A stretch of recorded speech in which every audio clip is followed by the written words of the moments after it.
With technologies on the rise and becoming more and more relevant in our society, many teachers have found that often their students have more technological knowledge than they have, and as a result, have had to rethink their teaching methods, shifting from traditional nonlinear methods such as a long novel or basic pen and paper, to more technological, nonlinear formats in order to better accommodate the needs of a generation becoming increasingly accustomed to this nonlinear style.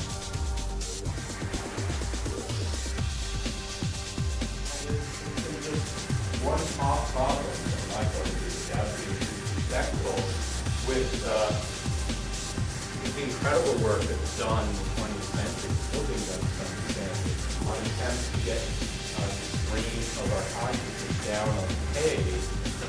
And that problem is, occasionally it's a little difficult to read stuff. This is the old power of learning model of the discipline system. And it is what a lot of our learning system skills are largely based upon, with your basic grammar studies occurring at the bottom until you gradually gain more and more expertise in language, rhetoric, and philosophy until you reach the pinnacle. And one person reaches the pinnacle, and everyone else sort of gathers little bits of information as they go up in expertise. So it's a great model, as what we talked about earlier, when we all know what sort of expertise it is that we're looking for. If it's language expertise, then it's very easy to see if we have if we're teaching the basics of language, of the English skills, and some people are going to become better at those skills and better at those skills, know more of the specifics of how rhetoric works, how knowledge works, until there's one person up at the top.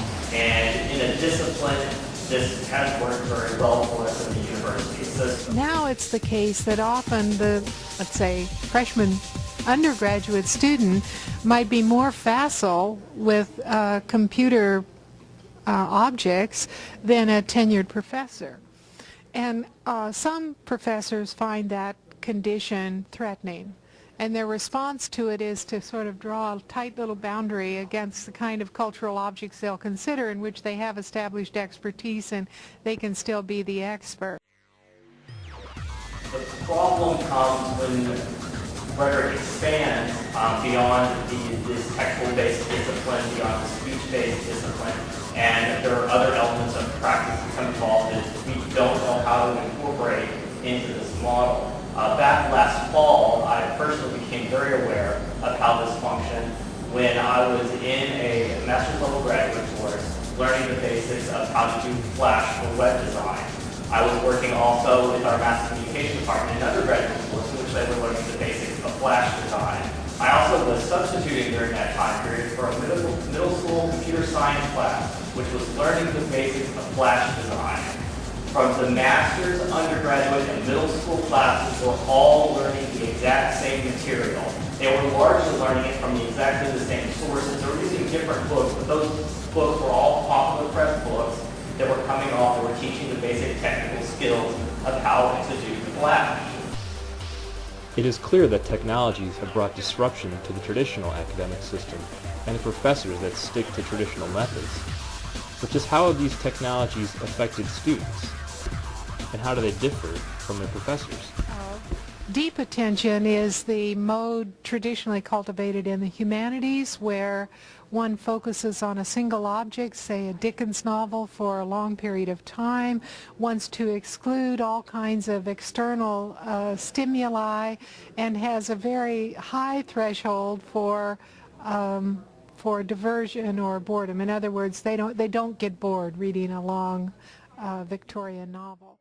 Hyperattention, on the contrary, is characterized by a preference for multiple information streams, a low threshold for boredom, and the ability to switch quickly between different information streams.